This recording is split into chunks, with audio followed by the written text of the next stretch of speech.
Hello dear student, দেখো এখানে কি দেওয়া আছে 3 হোল 1/2 প্লাস 5 হোল 1/3। তাহলে এরকম যদি অঙ্কগুলো থাকে অর্থাৎ মিশ্র ভগ্নাংশ অর্থাৎ মিস ফ্র্যাকশনগুলো যদি থাকে, তাহলে আমরা কীভাবে মানে যোগটা করবো ভগ্নাংশটার। তো আমরা প্রথমে ভগ্নাংশটা ভাঙাবো। হ্যাঁ, তাহলে এখানে 3 2 যা কত 6, 6-এর 1-এর প্লাস করলে কত হবে 7, তাহলে উপর হবে 7/2 প্লাস সেমভাবে এখানে 5 3 15, 15-এর 1-এর 16 হবে, তাহলে 16/3 হবে।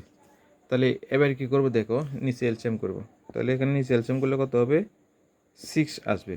এখন 2 দিয়ে 6কে ডিভাইড করলে কত হবে 3 দিয়া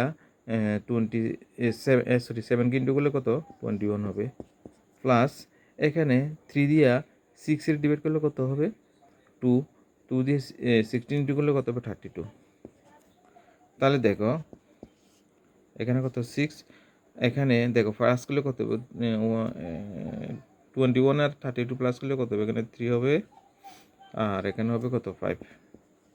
তাহলে 5/6 এটা আনসার, কিন্তু এটাকে আমরা এভাবে দেবো না। তো আমরা 6 দিয়ে ডিভাইড করবো। 6 দিয়ে আমরা কী করবো, 6 দিয়ে 53কে আমরা ডিভাইড করবো, 53কে ডিভাইড করবো।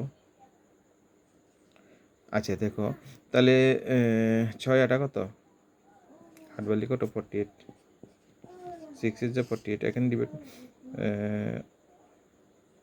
তাহলে 13 থেকে গেলে 5 ক্যারি 1।